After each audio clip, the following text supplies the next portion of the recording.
Good morning, my friends. It's Rihanna Basor, and it's day 46. We are over the hump of halfway for creating a one-woman show, the Emily Dickinson project. What? I'm still wearing the same hoodie. It's not the same cup of coffee, but drinking out of the same coffee cup. And yet, it is a whole new vista. We are on the next half of the project. It's so exciting. And it's so exciting, I was so tired yesterday, but I was so energized by sitting down and talking with you and doing the edits. And it just felt, I was so brain dead. And then working on it, I was energized. And I think that it's a great reminder that energy is sometimes about physical capacity, but sometimes it's about mental and emotional capacity. And in those cases, different work at a different energetic frequency restarts us. I have an acting teacher who says, you're not overwhelmed, you just need a nap. And that's kind of what it felt like yesterday, except for the nap was a different kind of work that I really wanted to do, which was to be with you and work on the show. So that was a big lesson for me yesterday. And I've been really thinking about it. I think that's at least for me, it's a really powerful insight. So we're going to try to write into the end today. There's just a couple more scenes that exist, and then it's likely that we will go back to the beginning and do fine-tune edits, scalpel edits. I know I said I was doing that this past, but it really has been about finding the spine that we talked about, my collaborators and I. So I've been working on that. I feel like I'm pretty close to finding it, and then it's just trimming it up and making it cohesive and, theatrical and all that kind of stuff. So that's exciting. Pomodoro timer, me, 25 minutes. That's my minimum. Sometimes it's less than that, but that's the benchmark I set for myself every day, 25 minutes. I feel like that's doable even on the most tired or busy days, and it has proven true. I have only maybe 1 or 2 days really felt like, oh, maybe I wouldn't do it today, and it was like, no, I write 25 minutes every day, and it feels amazing. So glad you're here. I'm gonna use this little passion oil I got for myself a long time ago, pre-pandemic.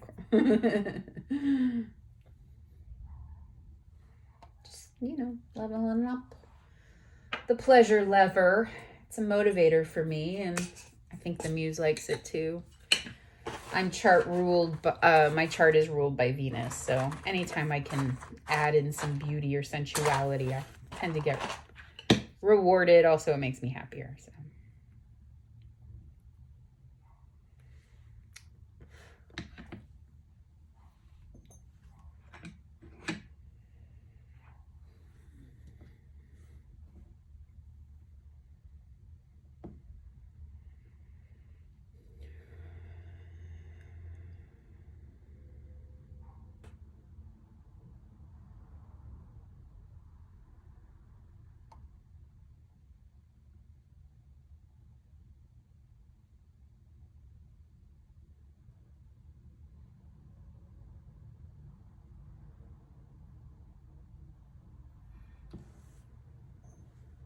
Ooh, so grounding.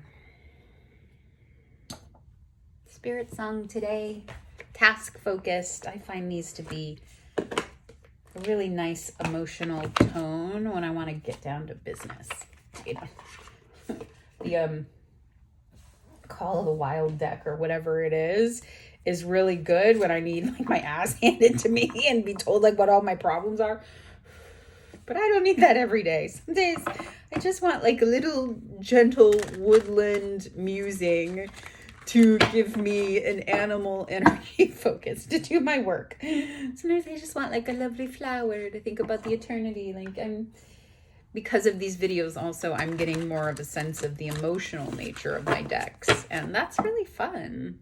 Archetypes are oh, really throw you into the primordial stew of your soul. I'm never quite sure what's going to come out of those. So those really are best for free writes, I find, because they're kind of a good chaotic energy especially if you're trying to like edit or focus or refine because you got like your Jungian shadow yelling at you or whatever. Oh, upside down. It's always upside down. Justice, truth and clarity.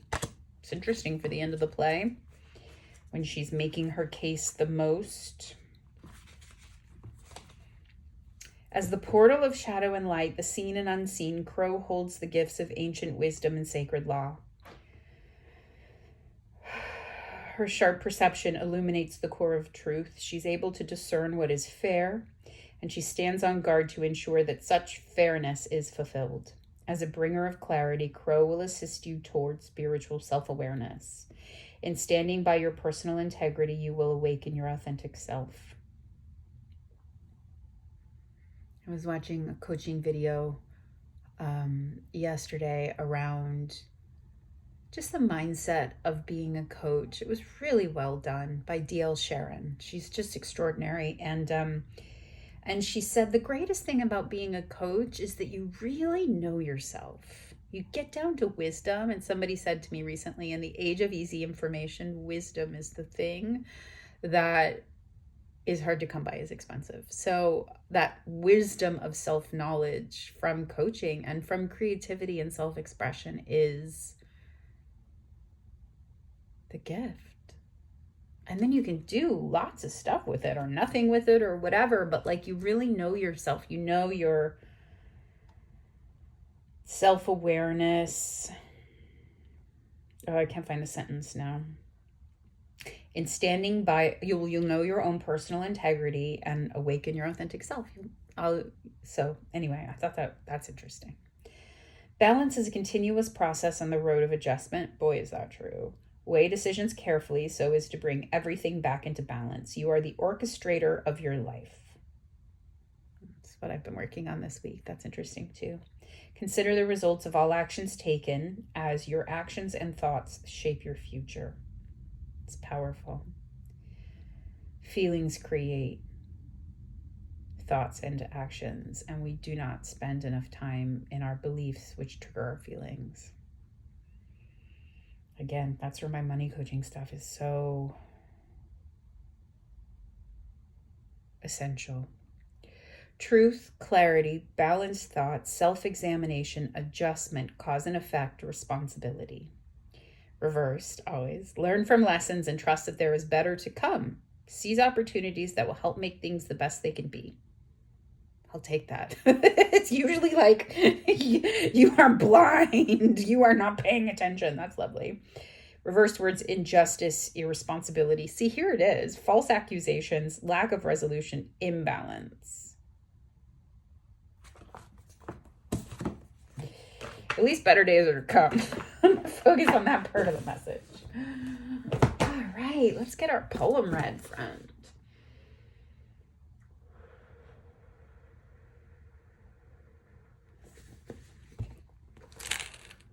Yep. Who robbed the woods, the trusting woods, the unsuspecting trees, brought out their burrs and mosses, his fantasy to please. He scanned their trinkets, curious. He grasped, he bore away. What will the solemn hemlock, what will the fir trees say? That's lovely. I think it's about winter. It's interesting though, like that metaphor of robbing and justice. It really goes with that crowness. So that's fascinating.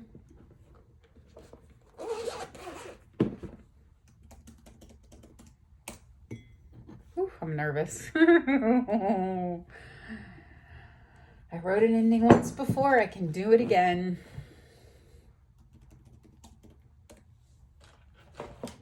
Endings intimidate me. I think I have a writing book on endings. I think it's for novels though, but maybe it'll be helpful with this because we're definitely going to need, I definitely look forward to going back and tightening up my story structure now that I know what story I'm trying to tell. So You know, I tried to do it at the front, and oh, these poor sweet things are just falling apart. Pre-pandemic purchase, my friends. Like, I bought these to go to Cambodia in 2019, like August 2019. So they're 6.5 years old. All right, I gotta get to work. I got a lot of stuff to do today. That was a different time. Oh my goodness. Let's do it. I'm gonna put in some bravery music, I think. I think that's what I need.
Okay, my friends. Well, there's a shape.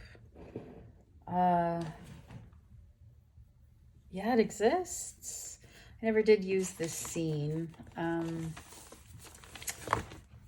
was really just a cleaning of the water, but I have learned that sometimes these come around, so I'll maybe type this up another day when I don't feel so energized around things. So yeah, there is a skeleton. It exists. So exciting. So tomorrow we start at the beginning and we clean it up and we fine tune and we take that scalpel and we cut off the fat.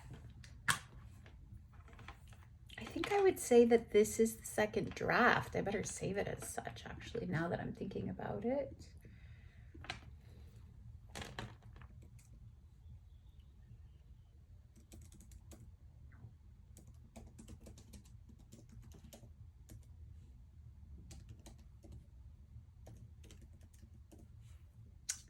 Second draft on the 15th. Gotta love that. So 16 days to work towards a third draft, and then that one I would like to have ready for my collaborators to review, my producing collaborators. And then from that feedback, make the performance draft. We're moving fast these days, you guys. It feels really good. I did not think we would get here. I was very much doubting, and I bless the quietness of the holidays and the perfect energy of the Capricorn season for right when I needed it.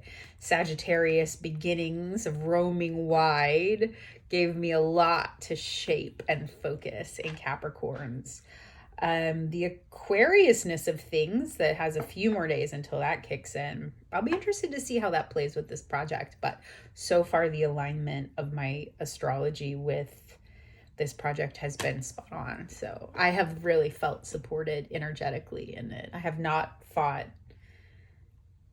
the cosmos.